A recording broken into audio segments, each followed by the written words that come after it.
right? He ran to his guru and he began to speak. But before we talk about what he said, let's look at what happened here, right? So, Dhritarashtra have how many children? How many sons? 100. 100 sons. And Duryodhana is the who? The oldest child of Dhritarashtra, right?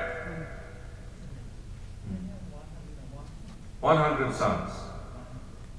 Duryodhana being the oldest son, right? Because his father was blind, if I said 101, that was my error. You say 101. I apologize. It's 100 sons, Duryodhana being the oldest child. Sometimes my miscalculation, I get so caught up in my katana, I said something. Right. But as we know, because Dhritarashtra was blind, Duryodhana in this katha it says,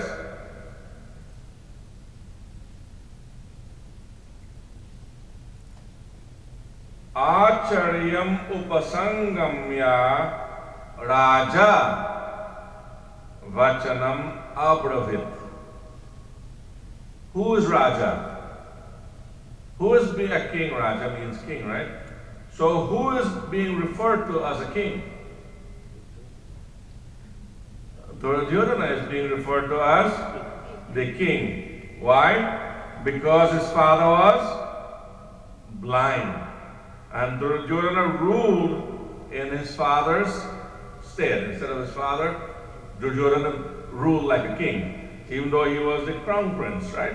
He wasn't really the king, but he is referred to as the king. He is recognized as a Raja.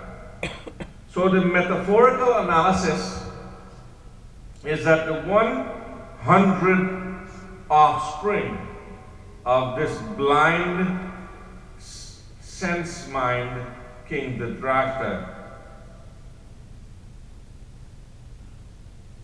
is equivalent to Duryodhana, his son, who is now called the king, Dhritarashtra, consists of that. Let's equate this to the body. So the 100 brothers, the 100 children, the oldest one name is Duryodhana. And Duryodhana, being the oldest child, means that he represents the 5 senses that the body has. I don't want to confuse you. The perception of the 5 sense instruments is considered Duryodhana. And let me explain why. The word Duryodhana is broken up into 4 sections in Sanskrit. It's Du, Yodhan, Yuh, Saha. Du, Yodhan, Yuh, Saha. And this word is translated in English, the best way is one who is hard to counter in any way. His name comes from the Sanskrit word Dur. Dur means very difficult. And Yudha means what? Yudha means to fight. Yudh means battle. He's very difficult to battle. So Duryodhana is one that is difficult. His very name comes from the Sanskrit word, as I explained to you, Duryodhana, to fight, which would translate to material desires.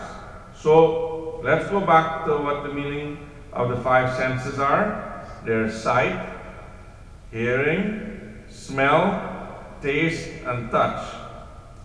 These are the 5 senses that relates to material desire. And that is why Duryodhana is referred to in the body as what? Material desire in the body. And the 100 brothers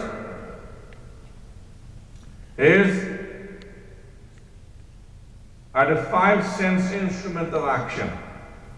There are 5 instrument that we utilize, sense instrument we utilize for action. They are speech, manual ability, locomotion,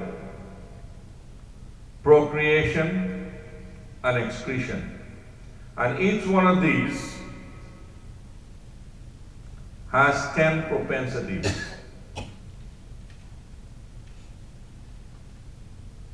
So, taste, touch, smell, hearing and sight, speech, manual ability, locomotion, procreation, and excretion has 10 propensities each, which equal how much? 100, right? The 100 sons of Dhritarashtra. And the head of these 100 brothers is who? Material desires, right? Duryodhana. Now, the head of material desires is extremely difficult to conquer, isn't it? The head of these hundreds. Because what drives everything in life? In this material world that we live, what drives everything? The desire for something, right? If you don't have a desire, nothing else happens, right? You have to want it bad enough, right? The desire for something drives everything. So the material desire, so there's desire, there's good desire, and there's evil, that's by evil desire, right? So the desire and the evil desire is referred to as the material desire. And the good desire is referred to as the spiritual desire. So as long as material desire is driving and denying propensities, where is that going to take us? Evil actions, evil thoughts, evil action, right? Evil words, evil deeds, right? Whether they're mental or spiritual, right? As long as material is driving it, it goes on. So, when this evil desire, the king of worldly enjoyment, material desire, he's also the proprietor of the battle against the soul, rightful claim to this bodily kingdom, or this battlefield that we call, right? So, as long as Duryodhana, which I'm going to refer to as material desire from here on out for this next verse, as long as material desire is dominating this kingdom, which is the battlefield of the body, right? Then our propensities are going to lean toward the evil side. Now, the second stanza of the Gita points out that as soon as the spiritual person begins to rouse spiritual thoughts within themselves, what happens? The minute you start to sit down and meditate in life, what happens? All kind of other thoughts just come to you, right? You ever try to sit down and meditate? And when you try to meditate, all the little thoughts start to infiltrate your purity of thought. Little things start to come in your mind. I can tell you, none of us in this room sit down and say, you know what, I can sit here and go to Samadhi instantly. It doesn't happen. It takes, you have to sit there, and as you start to meditate, a little bit at a time, as you're meditating, some thought comes through the mind, and then you grab onto the thought, and when you start, it leads to something else. And guess what? Are we still meditating? No. Right? So the minute the king of material desire, notice that there's an army of spiritual good things coming, what does he do? He sets his army ready to battle, right? To destroy those good thoughts. So he sends out little thoughts into your mind, right? To try to start the war going for material desires, right? So the minute Duryodhana looked and he saw an army of righteous people on the righteous battlefield, what did he do? What's the first thing he did? He ran to where? To his teacher. And who's his teacher called? Drona. Now, the Sanskrit word for Drona comes from the word Dhru. And Dhru means to melt. You know, when you melt something, it doesn't disappear. It just turns into a different, subtler state, and it remains there, doesn't it? In your last life, when we all born back, you know, some people born very eloquent. Some people when they're born back, they act like monkey. Some people when they're born back, they look like a cow or like a bear. Some people when they're born back, their tendencies is different. You can look into, look at, if you go to a big audience, you look at someone, you can tell just based on their demeanor what type of personality that person going to be like, right? Or how that person might be, right? Some of the men you see them, you want to go and hug them, right? Some of the men you want to stay away. You know what I mean? Depending on the person you see, right? So the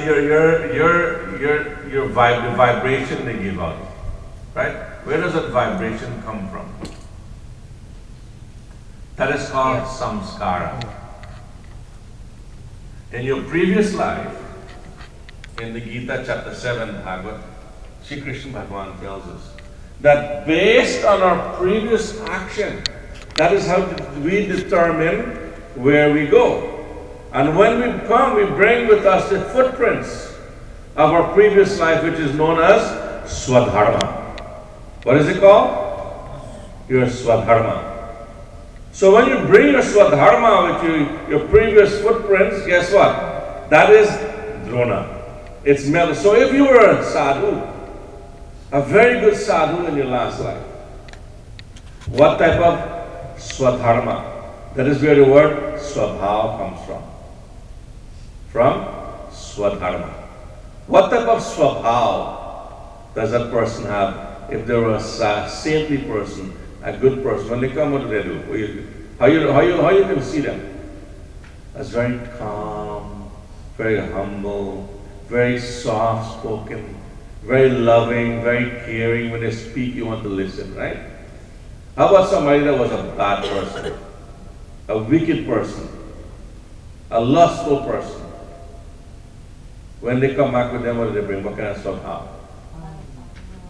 Anger, passion, greed, the 6 manas that we talked about. Remember the manas?